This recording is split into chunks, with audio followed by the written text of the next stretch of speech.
Hello friends and aspirants, मुझे बेहद खुशी हो रही है आज आपसे मिलने में, बेहद एक्साइटेड हूं। उसके कई कारण हैं। नोटिफिकेशन आ गया एसबीआई 2021 का, पीओ बनने का सपना, अधिकारी बनने का सपना। जो आपने सोच के रखा होगा कि मुझे क्या बनना है, ड्रीम प्रोजेक्ट को टारगेट ओरिएंटेड आपने बना तो लिया होगा। कई बार यह लगता है कि मैं एक साधारण से क्लासरूम का एक स्टूडेंट, शाई स्टूडेंट जो पीछे बैठ के पढ़ा करता था, क्या मैं कभी ऑफिसर बन सकता हूं? मुझे इस तरह की क्यूरियोसिटी बहुत होती रही है, देखने में भी। अपने बहुत सारे एक्सपीरियंस में बहुत सारे लोगों को मैंने देखा। कई ऐसे लोगों को देखा जिनके चेहरे में शुरू से ही यह दिखने लगता है कि नहीं यार, he is a very confident person and he deserves to be there.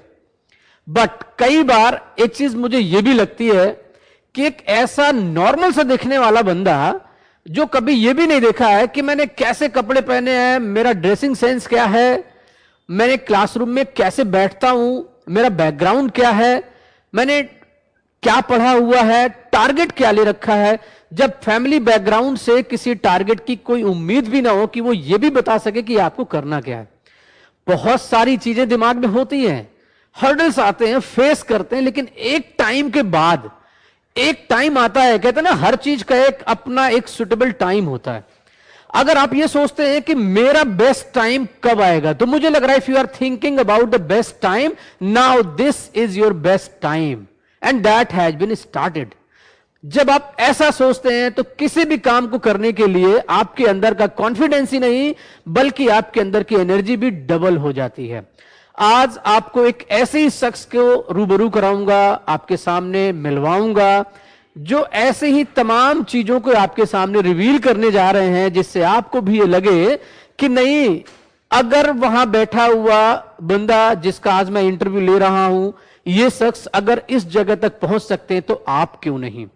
जी हां, ऐसी ही कुछ चर्चा आपके साथ में करने जा रहा हूं। सबसे पहले मैं इनका परिचय इन्हीं से ही कहूंगा। Please tell me about yourself. सबसे पहले आप ये बताइए। हेलो सर, मेरा नाम निखिल गुप्ता है। I am a BSc graduate और presently I am working in SBI as a PO and I have joined SBI in 2019. I'm a batch I'm in batch of SBI PO 2019 और एक normal journey जो कि preparation की रही। Nikhil Gupta, yes sir, and BSc graduate. Yes sir. थोड़ा और पीछे से लेते हैं कि एजुकेशनल क्वालिफिकेशन क्या रही और किस तरह के हर्डल्स, किस तरह की चीजें आई, कब ये रियलाइज हुआ आपको कि मुझे क्या करना है। थोड़ा और पहले से लेते हैं, प्लीज थोड़ा सा बताइए अपने, हमारे उन एस्पिरेंट्स को जो हमारे प्रतियोगी हैं, यंगस्टर्स हैं, वो क्या क्या सोच सकते हैं, यही से प्लानिंग उनकी शुरू कराते हैं। सर हमने 12th हमारा साइंस स्ट्रीम से रहा है, मैथ्स बैकग्राउंड से है, मैथ्स काफी पसंद थी। हाई स्कूल आपने कहाँ से किया, कैसा क्या रहा उस टाइम पे, किस टाइप की स्टडी थी? आप हाई स्कूल में जब थे तो क्या लग रहा था आपको, किस टाइप के स्टूडेंट थे आप?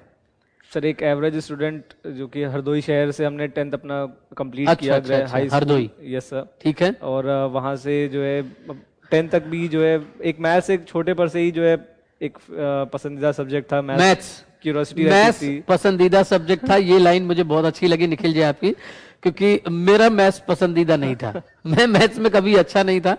लेकिन हाँ, ये कहते हैं ना कि किसी एक चीज में, एक पार्ट में आप स्ट्रांग होते हैं, दूसरे में थोड़ा सा वीक होते हैं, कहीं ना कहीं बैलेंसिंग होता है। आपका मैथ्स अच्छा था। हाई स्कूल तक तो आपने, चलिए जैसे कैसे आपने निकाला। इंटर में कैसा क्या रहा आपका? इंटर कैसे किया आपने, किस स्ट्रीम से?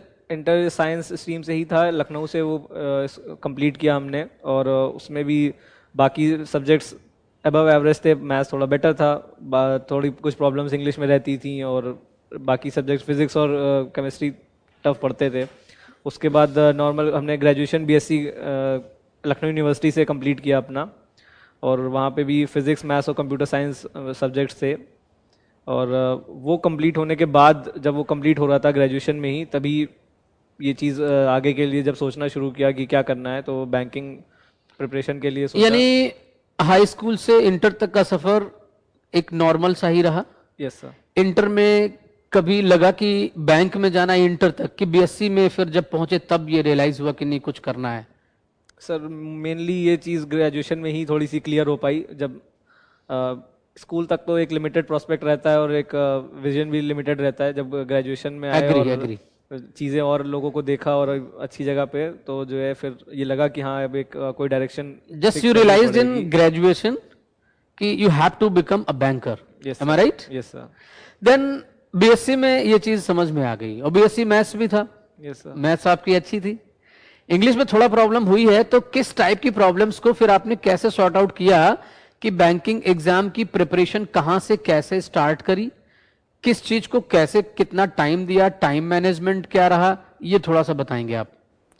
सर पहले तो हमने एक क्लासरूम प्रोग्राम ज्वाइन किया, उससे पहले अपनी बेसिक्स क्लियर करे, बी इन ऑल सब्जेक्ट्स, कोई भी सब्जेक्ट हो, इंग्लिश हो तो उसके जो पर्टिकुलर रूल्स हैं उनको जो अबाइड करना है, जिनसे मैथ्स में अपने कंसेप्ट जो थोड़े क्लियर और हो सकते हैं और उनसे जिनमें प्रैक्टिस हो सकती है कुछ एक्यूरेसी लाने के लिए, और रीजनिंग में जो है जो अप्रोच होनी चाहिए, जिस तरीके से हमें उसे क्वेश्चंस अटेम्प्ट करने हैं वो तरीका। अच्छा, क्या आपने ऐसा सोच करके क्लासरूम प्रोग्राम स्टार्ट किया कि नहीं भाई एसबीआई पीओ ही बनना है, कि एक नॉर्मल तरीके से पहले स्टार्ट करी और फिर एसबीआई पीओ आप बन गए? ऐसा कुछ था कि मतलब एसबीआई पीओ के हिसाब से ही पढ़ाई करनी है, कि आपने नॉर्मल एक स्टडी प्रोग्राम स्टार्ट किया और फिर यहां तक आप पहुंच गए? सर सारे ही बैंकिंग एग्जाम्स दिए जाते हैं और दिए भी हैं अटेम्प्ट करने के लिए, पर पीएसबीज में जो है एसबीआई एक बहुत अच्छा बैंक है और वन ऑफ द टॉप पे है, तो उसके लिए जो एक स्टूडेंट सोचता ही है कि जो है ये एग्जाम अगर आ जाए और इसमें हम अच्छा परफॉर्म कर लें कि तो तैयारी तो कर ही रहे हैं जी। तो क्यों ना एक क्रिकेट का जैसे एक बॉल आता है तो उसमें छक्का भी मार सकते हैं आप, Yes, sir. एक रन भी ले सकते हैं, तो क्यों ना सिक्स ही मारा जाए, और आपने वो करके दिखाया। Yes sir. तो अब किस तरह की परेशानियां आई आपको एग्जाम की प्रिपरेशन के दौरान, वो थोड़ा सा एलोबरेट करेंगे आप? सर पर्सनली हमें थोड़ी रिटेन करने में चीज़ें दिक्कत होती है, तो जनरल अवेयरनेस में हमें जब हम चीज़ें हमें मालूम है वो चीज़ की हमारे अंदर ये प्रॉब्लम है, हम रिटेन नहीं कर सकते, तो वो हमारे लिए कंटिन्यूस प्रोसेस रहता था जी, कि हमें जो है उसे कंसिस्टेंटली पढ़ना ही रहे। ठीक है, समझ गए। हाँ हाँ। और बाकी जो है प्रैक्टिस जो है बहुत ज़्यादा ज़रूरी है बैंकिंग प्रिपरेशन में, प्रैक्टिस और उसका एनालिसिस, जो आप चीज़ें प्रैक्टिस कर रहे हैं उसमें जो दिक्कतें आ रही हैं, जो एरर आ रही हैं, जो आपके आंसर्स गलत हो रहे हैं, उनको एनालाइज करना कि आप वो कहाँ, सिर्फ मार्क्स नहीं देखने कि आपने जो है एसटी में कितना स्कोर कर दिया, वो गलती आप कहाँ कर रहे हैं कि जो वो आगे गलतियां ना हो उनको। यानी आपका कहने का मकसद, देखिए आप सुनते होंगे, आप सुनेंगे, देखेंगे कि सर का ये कहना है कि देखिए आप ये सिर्फ मत देखो कि कितना स्कोर कर लिया, आप ये भी देखो कि कहां पे अगर 2 नंबर भी कम हो रहे हैं तो कैसे कम हो रहे हैं, वो कहने का मतलब यही है। अच्छा, टाइम मैनेजमेंट कैसे आपने किया कि मतलब इंग्लिश को कितना टाइम मुझे घर पे देना है, मैथ्स को कितना देना है, रीजनिंग को कितना देना है, ये भी थोड़ा सा बता देंगे तो इनको इजी हो जाएगा थोड़ा टाइम मैनेज करना। सर हर पर्सन के पास अपनी डिफ़िकल्टीज रहती हैं, जो वो जिसमें शॉर्ट पढ़ रहा होता है, तो जो है उसमें अपने अकॉर्डिंग टाइम मैनेज करना है। अगर हमने कोई सब्जेक्ट अगर पहले से पढ़ रखा है और उसमें हम तैयार हैं तो हमें उसे सिर्फ प्रैक्टिस करनी है, तो उसे अगर हम थोड़ा कम समय देंगे, दिन में 1 घंटा भी देंगे, तो हम उसकी प्रैक्टिस करके उसे एनालाइज कर सकते हैं। और जिस सब्जेक्ट में हम वीक हैं उसे ज़्यादा समय दे के हमें उसे स्ट्रॉन्ग करना बहुत ज़रूरी है, वरना वो एक फियर बन यानी जाता है। मतलब एक तरीके से सर का ये आपका ये भी कहना है निखिल जी कि मतलब जो आपका स्ट्रांग है उसको थोड़ा कम पढ़ें, हाँ, जो आपका वीक है उसकी प्रैक्टिस को बढ़ाएं। यानी कई बार मैंने देखा है ये गलती करते हैं बहुत सारे एस्पिरेंट कि उनका मैथ्स अच्छा है तो बस मैथ्स ही पढ़ रहे हैं पूरा दिन, तो फिर ऐसा नहीं होना चाहिए। ये कहने का मतलब क्योंकि सिर्फ मैथ्स के आप भरोसे नहीं रह सकते। रीजनिंग में भी उतना ही अच्छा, सर का कहना मुझे अच्छा लगा कि भाई जो वीक पॉइंट है उसको आपको ज्यादा पढ़ना है और जो आपका स्ट्रांग है उसको थोड़ा सा आप कम कर सकते हैं, यही? यस सर, वो उसका अगर डर बैठता चला जाएगा तो फिर वो सिलेक्शन में बहुत प्रॉब्लम देता है, क्योंकि सिलेक्शन जो है ऑल राउंड डेवलपमेंट से ही हो सकता है। कोई 1 या 2 सब्जेक्ट स्ट्रांग हो और बाकी दोनों वीक हो, उससे जो है आप बिल्कुल नहीं निकाल सकते। डिस्क्रिप्टिव के लिए क्या कहना चाहेंगे कि जैसे ऑफिसर बनना है, प्रोविजनरी ऑफिसर, तो बच्चों को लगता है चलो ठीक है ग्रामर पोर्शन तो ठीक हो गई, तो डिस्क्रिप्टिव के बारे में आपका क्या कहना है? लेटर आता है, एशेज लिखने के लिए आते हैं, फॉर्मल इनफॉर्मल, तो आपने डिस्क्रिप्टिव का क्या अप्रोच रखा है? एशेज कैसे लिखे, क्या प्रैक्टिस रही आपकी, उसके बारे में थोड़ा सा बताएंगे।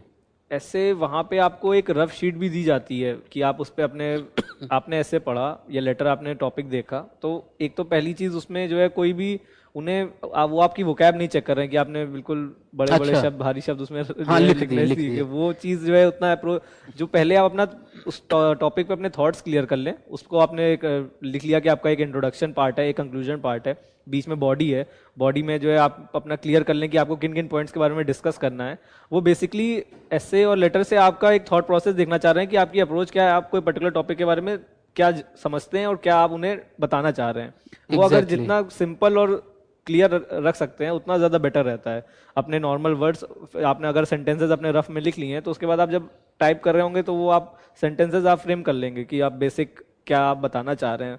जितने आपके थॉट्स क्लियर होंगे, जितना आपका तरीके से कहें कि अनबायस्ड आपका ओपिनियन होगा उस पर्टिकुलर टॉपिक के बारे में, उतना ही बेटर रहता है उसके लिए। मुझे ऐसा लगता है कि एसेज या आपका डिस्क्रिप्टिव पार्ट पूछा इस हिसाब जाता है कि आपकी लॉजिकली अप्रोच आपकी पॉजिटिव है कि नेगेटिव है, कैसी अप्रोच रखते हैं आप एग्जाम में। किसी भी टॉपिक को लेकर के दो तरह के, हर सिक्के के दो पहलू होते हैं। मैंने आपको कोई पॉइंट दिया और अगर आप उसमें बायस्ड हैं, आप खुद से उसको पर्सनली लेके चल रहे हैं, तो शायद ऐसे अच्छा नहीं लिखेंगे आप। यानी सर का कहना, निखिल जी का कहना ये भी बहुत अच्छा है कि अगर डिस्क्रिप्टिव लिख रहे हैं तो पहले आप उसके ओवरऑल उसके थॉट प्रोसेस को समझ लें, टॉपिक क्या है उसको रियलाइज करें, समझें, और वहां पे एक रफ शीट मिलती है, इसमें आप थोड़ा सा करके फिर दोबारा लिख सकते हैं। पॉइंट्स और टाइम भी पर्याप्त मिलता है उसमें लिखने के लिए, कोई बहुत कम टाइम नहीं होता है। अच्छा, इसके बाद जीडीपीआई के बारे में क्या कहना, कि मतलब पर्सनल इंटरव्यू के लिए आप क्या कहना चाहेंगे कि जब यहां तक का प्रोसेस जब हो गया तो इंटरव्यू के लिए क्या कहना चाहेंगे? आपने पहली बार में इंटरव्यू क्लियर किया या आपने किस तरीके से उसका, आपको क्या फियर था, कैसा क्या था इंटरव्यू के लिए, क्या सोचा आपने? इंटरव्यू अभी तक हमारी फर्स्ट जॉब है ये, तो उससे पहले तो कहीं इंटरव्यू ऐसा फेस नहीं किया था, तो एक थोड़ा सा। अच्छा, तो क्या आपका ये फर्स्ट में ही आपने जॉब, ये पहली जॉब है, पहला इंटरव्यू, और उसी में आपने क्लियर किया? Yes sir. अरे बधाई हो आपको, क्योंकि कई बार स्ट्रगलिंग होता है कि भाई हमने 4 इंटरव्यू फेस किए, 5 किए। ये तो बहुत अच्छी बात है कि निखिल जी ने फर्स्ट अटेम्प्ट का पहला ही इंटरव्यू, लाइफ का पहला इंटरव्यू, लाइफ का पहला इंटरव्यू दिया और पहले इंटरव्यू में इनको सक्सेस मिली। ये तो बहुत ही अच्छी बात है। एंड मैं ये भी नहीं कहूंगा कि पूरा पार्ट लक का है, क्योंकि it never depends on only luck, hard work pays off, ये बोला भी जाता है। And then what kind of feeling now you are feeling after being an officer? Sir काफी अच्छा मतलब फील होता हाउ है। Much you are excited? Sir अच्छी चीज़ें हैं। इसके बाद आप एक अलग लेवल पे जो है डेवलपमेंट अपना पर्सनल उसका शुरू करते हैं, अपने करियर का डेवलपमेंट और आगे चीज़ें। और टारगेट तो सर कभी नहीं खत्म होते। जब एक आदमी चीज़ गोल एक अचीव कर लेता है तो वो अपना नेक्स्ट टारगेट, चाहे वो विद इन द इंस्टीट्यूशन हो या आउटसाइड ऑफ द इंस्टीट्यूशन हो, तो अपना करियर डेवलपमेंट अच्छा लगता होगा जब आप ऑफिसर की कुर्सी मिली होगी, एक केबिन होगा और वर्क प्रेशर भी होता है। हाँ सर। अच्छा, बैंक के अंदर का एक्सपीरियंस क्या रहा? लगभग 2 साल से आप वर्किंग हैं, तो इन 2 सालों में कैसा एक्सपीरियंस रहा, वर्क एक्सपीरियंस कैसा रहा? सर वर्क एक्सपीरियंस काफ़ी अच्छा है। और आप अगर कुछ हर तरीके की चैलेंजिंग तो posting होती है, रहती देखिए हर चीजें। तो कस्टमर जब आते हैं और अगर जब उनका काम पूरा हो जाता है तो वो भी एक बहुत अच्छे से जो है रिवॉर्ड जैसा लगता है कि चलो, उनको भी अच्छा लगता है कि उनकी कुछ दिक्कतें हैं तभी वो जो है उस परेशानी को लेके आए हैं। और अगर सीनियर सिटीजन्स होते हैं तो सर और अच्छा कि मतलब उनकी अगर कोई प्रॉब्लम सही हो जाए तो उनके लिए तो सर सब छोटे बच्चे नहीं, ही नहीं, जैसे बहुत अच्छा मैसेज आप दे दिया आपने बातों बातों में कि भाई अगर कस्टमर्स में वो भी सीनियर सिटीजन्स हो तो उनका काम करने में ज्यादा अच्छा लगता है कि उनकी वो चीजें सॉल्व हो गई। अच्छा, मैं लास्ट में अपनी बातों को खत्म करने से पहले सिर्फ इतना आपसे बोलूंगा कि अपने यंगस्टर्स को क्या क्या आप मैसेज देना चाहेंगी, क्या करना चाहिए, क्या नहीं करना चाहिए, और क्या क्या चीजें शामिल करें कि अब वो जो ऑफिसर बनने का उनका जो ड्रीम है वो टारगेट में बदल जाए, और टारगेट ही नहीं, वो 2022 में अपने आप को ऑफिसर बनता हुआ देखें। और मैं उम्मीद करूं कि हमसे जानने वाले जो लोग कभी अटैच्ड हो तो मैं अगला इंटरव्यू उनके साथ करूं, कितना अच्छा लगेगा। बिल्कुल सर। तो क्या मैसेज है आपकी तरफ से? सबसे पहले तो जो है अगर आपने जब टारगेट फिक्स कर लिया है तो एक आप उसकी स्ट्रेटेजी बना लें और उस पर अबाइड करें और उसको जो है फॉलो कर सकें जब तक आपका सिलेक्शन ना हो जाए। उसमें जो है सारी चीज़ें, सारे सब्जेक्ट्स, अपनी कमियां और जो है अपने आपकी जो स्ट्रॉन्ग पॉइंट्स हैं सारे आप उसमें इंक्लूड करें कि क्या पढ़ना है, कैसे पढ़ना है, कितने दिन तक क्या चीज़ें आपको जो है कवर कर लेनी है, क्या आगे इंटरव्यू का आखिरी तक के लिए आपको पूरा कवर करते हुए चलना है। न्यूज़पेपर पढ़ना है, जनरल अवेयरनेस करनी है और मैथ्स प्रैक्टिस करनी है, इंग्लिश पढ़नी है, रीजनिंग पढ़नी है, सब कुछ आपको कवर करना है, तभी वो आपको सिलेक्शन इंश्योर कर सकता है। तो यानी प्रैक्टिस पे ज्यादा जोर दिया आपने। Yes sir. और सेल्फ असेसमेंट होना चाहिए कि एटलीस्ट मैं कहाँ डिजर्व करता हूँ, कहाँ लैकिंग है, सारी चीजों को देखते हुए। निखिल जी, मुझे यहाँ पे एक बात याद आती है कि मंजिलें उन्हीं को मिलती हैं, मंजिलें उन्हीं को मिलती हैं जो चलते हैं, गिरते हैं, संभलते भी हैं। मंजिल उन्हें क्या मिलेगी जो घरों से निकले ही नहीं। तो घर से निकलना है, निखिल जी ने आपको एक मैसेज दिया है कि भाई एक टाइम टेबल सेट करो, गोल सेट करो, गोल टारगेट यानी ड्रीम ड्रीम ड्रीम। मुझे लग रहा है सपना सपना सपना, तो सपना भाई भी सपना ही रहता है, फिर सुबह नींद खुली और गायब। मुझे लग रहा है उसको एम बना लेना चाहिए, उसको टारगेट में चेंज कर लेना चाहिए। तो शायद नेक्स्ट इंटरव्यू मैं आपके साथ कर रहा हूंगा, और इसी के साथ हम दोनों आपके सुनहरे भविष्य की कामना करते हैं। एंड मैं चाहूंगा कि 2022 यानी 2022, 2020 और 21 इतना बड़ा पैंडेमिक झेलने के बाद कुछ अच्छा टाइम जो आया है उसको हम कैसे करें। तो ये हुई हमारे एक निखिल गुप्ता जो हमारे साथ बैठे हुए हैं, एसबीआई प्रोबेशनरी ऑफिसर के रूप में है। अब इनका प्रोबेशन पीरियड भी लगभग पूरा होने जा रहा है, और इन्होंने अपना लाइव एक्सपीरियंस भी दिया कि इनको ब्रांच में कैसा महसूस होता है और यहां तक आके कितना अच्छा लग रहा है, और एक हैंडसम अमाउंट जो अट्रैक्ट करता है, क्योंकि this is the age of economy. So वो अट्रैक्टिव पॉइंट तो है ही निखिल सर। तो लास्ट में आप भी कुछ कहना चाहेंगे बच्चों को? बिल्कुल, आप सब लोग अपने मेहनत से पढ़ें, फोकस करें, और पेरेंट्स और फैमिली के लिए भी अच्छा रहता है। आप पेरेंट्स भी चाहते हैं कि आप उनके बच्चे जो है आगे बढ़ें, और वो इसीलिए आपको जो है चाहते हैं, वो उनसे ज़्यादा आपके लिए कोई केयर नहीं कर सकता। तो अगर आप उन्हीं को जो है एक बार प्राउड फील करा सकें तो उससे अच्छी चीज़ कोई होगी नहीं। तो आप इससे जो है अपना टारगेट सेट कर रखा है तो आप उसको अचीव कर लें, वो आपके लिए भी अच्छा है, आपके फैमिली के लिए भी अच्छा है। चलिए, इसी ग्रेटेस्ट मैसेज के साथ कि आप फैमिली को प्राउड फील कराएं, तो इसी टॉपर्स टॉक में सेलेक्टेड कैंडिडेट के नेक्स्ट इंटरव्यू में फिर मिलूंगा। तब तक के लिए गैलेक्सी की तरफ से आप सभी को all the best. Thank you. Thank you sir.